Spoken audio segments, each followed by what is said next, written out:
आपसे जुड़ी हर खबर के लिए सब्सक्राइब कीजिए 3N न्यूज़ नेटवर्क। उनके आंसू रुक नहीं रहे थे। फोन पे उस समय प्रणब मुखर्जी साहब डिफेंस मिनिस्टर थे। मैंने उनको फोन किया। मैंने कहा साहब अगर फोर्स का हवाई जहाज मिल जाए डेड बॉडी को लाने के लिए। रात देर हो गई थी। प्रणब मुखर्जी साहब ने कहा आप चिंता मत कीजिए, मैं करता हूं व्यवस्था। लेकिन रात में फिर गुलाम नबी जी का फोन आया। वे एयरपोर्ट थे।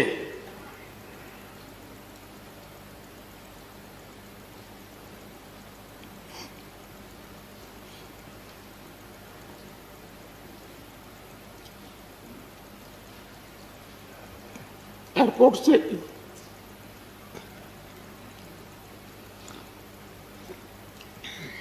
उन्होंने मुझे फोन किया और जैसे अपने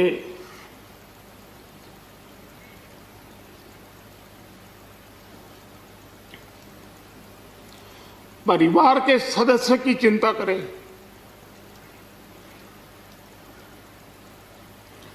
वैसी चिंता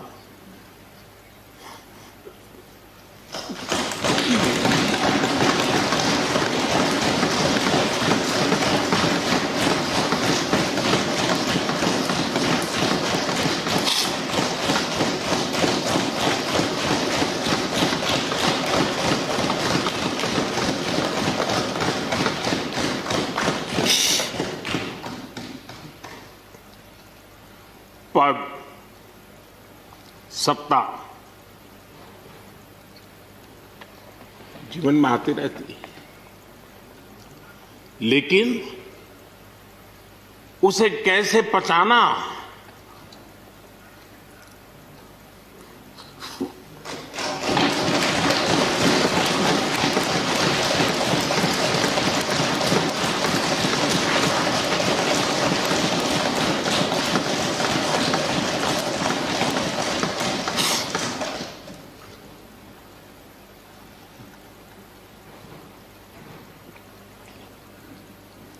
मेरे लिए बड़ा भावुक पल था।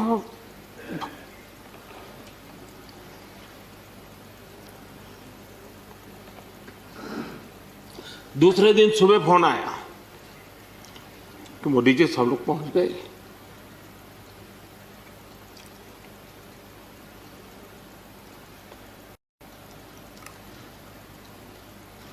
कार्य की ओर कदम रख रहे हैं।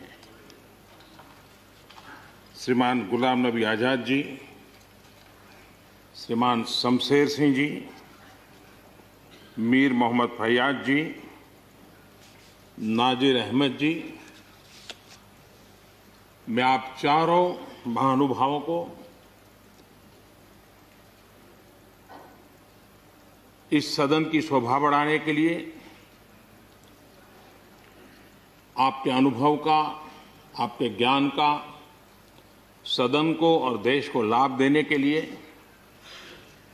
और अपने क्षेत्र की समस्याओं का समाधान के लिए आपने जो कुछ भी योगदान किया है, उसके लिए मैं सबसे पहले तो आपका धन्यवाद करता हूं।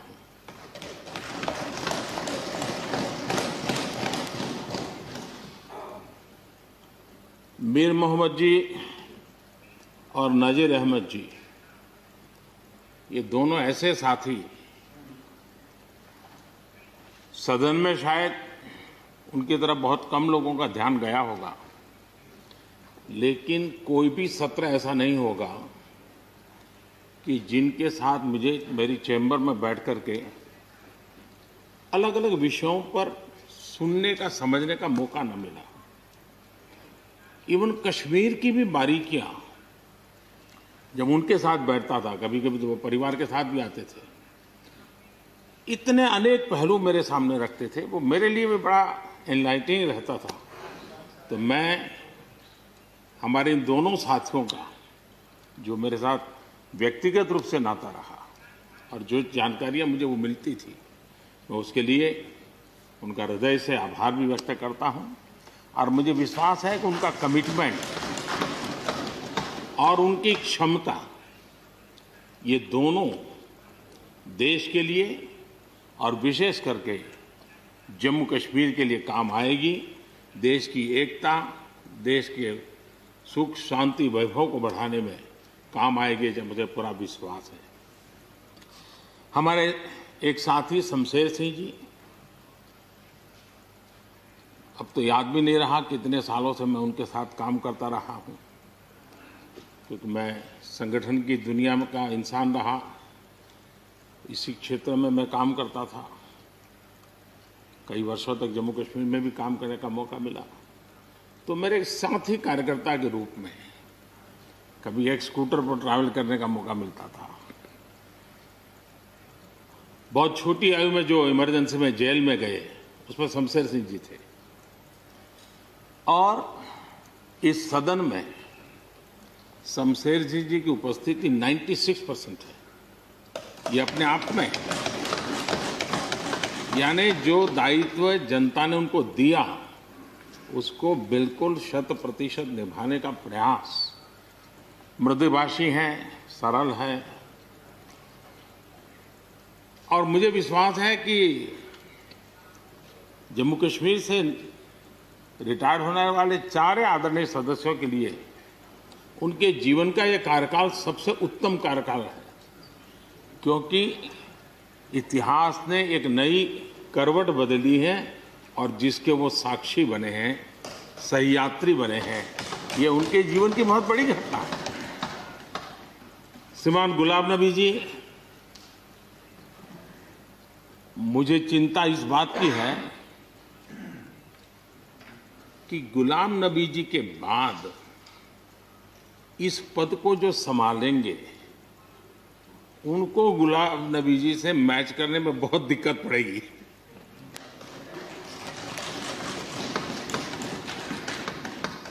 क्योंकि गुलाम नबी जी अपने दल की चिंता करते थे, लेकिन देश की और सदन की भी उतनी ही चिंता करते थे। ये छोटी बात नहीं है जी, ये बहुत बड़ी बात है।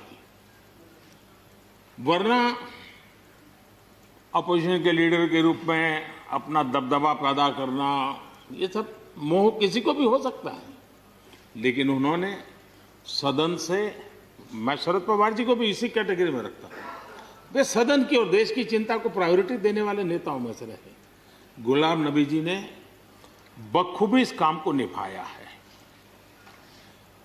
मुझे याद है इस कोरोना काल में मैं एक फ्लोर लीडर्स की मीटिंग कर रहा था, तो उसी दिन गुलाम नबी जी का फोन आया। तो मोदी जी, ये तो ठीक है आप करते हैं, लेकिन आप एक काम कीजिए, सभी पार्टी लीडर्स की मीटिंग जरूर बुलाइए। मुझे अच्छा लगा कि उन्होंने पार्टी लीडर्स के साथ, सभी पार्टी अध्यक्षों के साथ बैठने का मुझे सुझाव दिया, और मैंने उस मीटिंग को किया भी। वो गुलाम नबी जी के सुझाव पर किया था। और मुझे कहने में,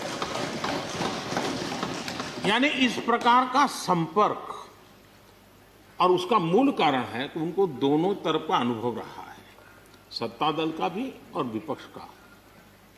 28 साल कार्यकाल, ये अपने आप में बहुत बड़ी बात होती है। बहुत साल पहले की बात है, शायद अटल जी की सरकार होगी, मुझे याद नहीं रहा। मैं यहाँ सदन में किसी काम से आया था, मैं तो तब राजनीति में नहीं था, ये इलेक्टोरल पॉलिटिक्स में नहीं था, मैं संगठन का काम करता था। तो मैं और गुलाम नबी जी ऐसे ही लॉबी में गप्पे मार रहे थे।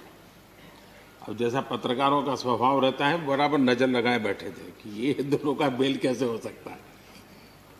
हम हंसी खुशी से बातें कर रहे थे, तो हम जैसे ही निकले तो पत्रकारों ने घेर लिया। गुलाम नबी जी ने बहुत बढ़िया जवाब दिया था। वो जवाब हम लोगों के लिए बहुत काम आने वाला है। उन्होंने कहा भाई देखिए, आप लोग हमको अखबारों में या टीवी माध्यमों में या पब्लिक मीटिंग में लड़ते झगड़ के देखते हो, लेकिन सचमुच में इस छत के नीचे हम जैसे एक परिवार का वातावरण कहीं नहीं होता है। इतनी हमारी आत्महत्या होती है, इतने सुख दुख होते हैं। ये जो स्पिरिट है, वो स्पिरिट अपने आप में बहुत बड़ी बात होती है। गुलाम नबी जी का एक शौक शायद बहुत कम लोगों को पता होगा, और कभी उनके साथ बैठोगे तो बताएंगे। हम सरकारी बंगलों में रहते हैं तो बंगले की दीवारें, अपना सोफा सेट, उसी के आसपास हमारा दिमाग रहता है।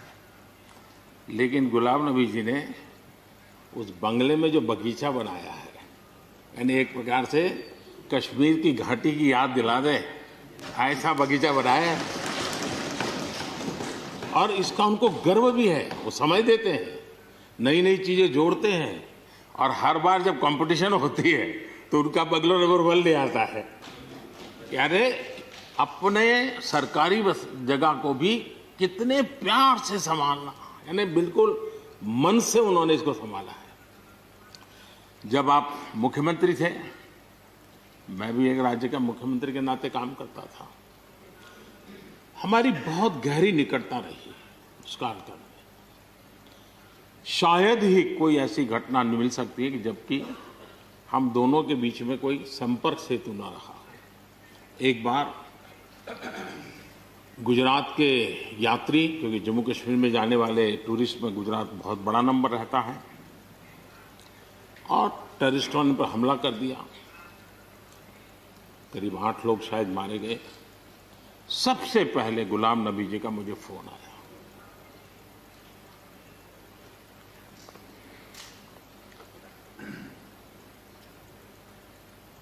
और वो फोन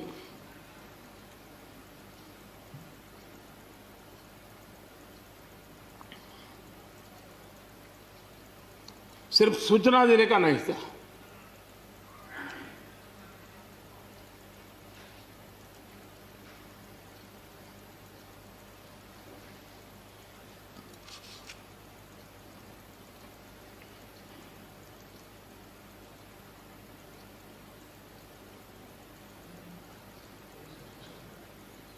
उनके आंसू रुक नहीं रहे थे। फोन पे उस समय प्रणब मुखर्जी साहब डिफेंस मिनिस्टर थे। मैंने उनको फोन किया, मैंने कहा साहब अगर फोर्स का हवाई जहाज मिल जाए डेड बॉडी को लाने के लिए। रात देर हो गई थी। प्रणब मुखर्जी साहब ने कहा आप चिंता मत कीजिए, मैं करता हूं व्यवस्था। लेकिन रात में फिर गुलाम नबी जी का फोन आया। वे एयरपोर्ट थे।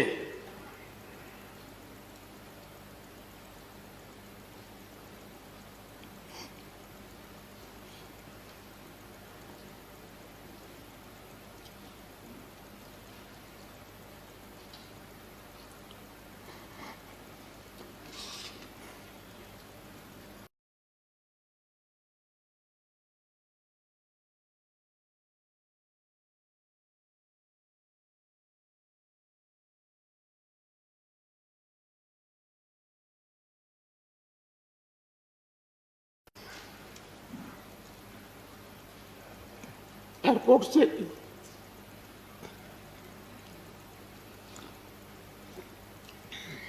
उन्होंने मुझे फोन किया और जैसे अपने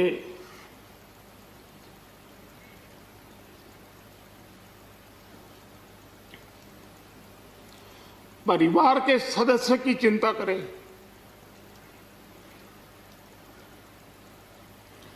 वैसी चिंता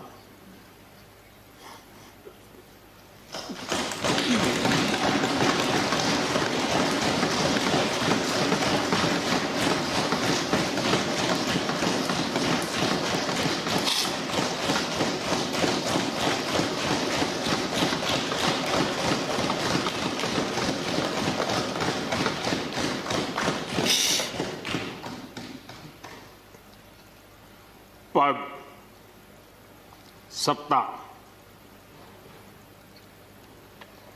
जीवन में आती रहती है, लेकिन उसे कैसे पचाना,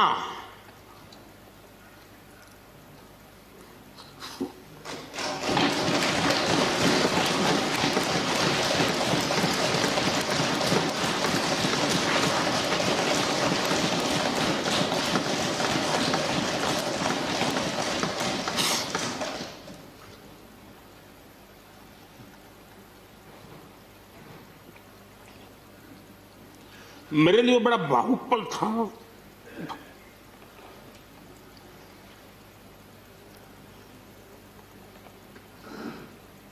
दूसरे दिन सुबह फोन आया कि मोदी जी सब लोग पहुंच गए।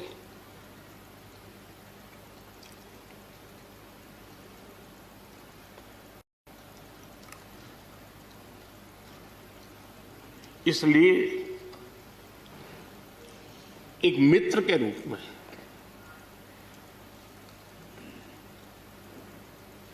गुलाम नबी जी को घटना और अनुभव के आधार पर मैं आदर करता हूं।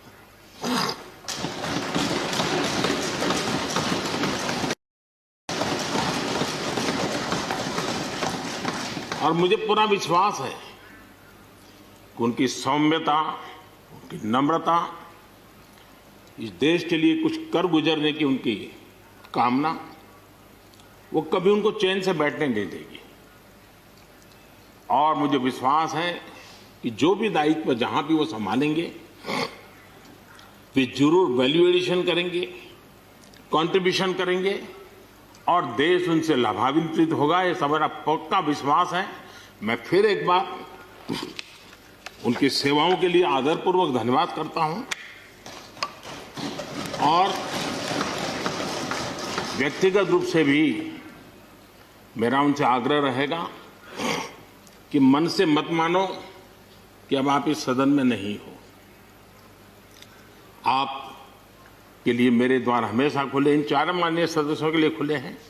आपके विचार, आपके सुझाव, क्योंकि देश में सब बहुत जरूरी होता है। ये अनुभव बहुत काम आता है, मुझे मिलता रहेगा, ये अपेक्षा मैं रखता ही रहूंगा।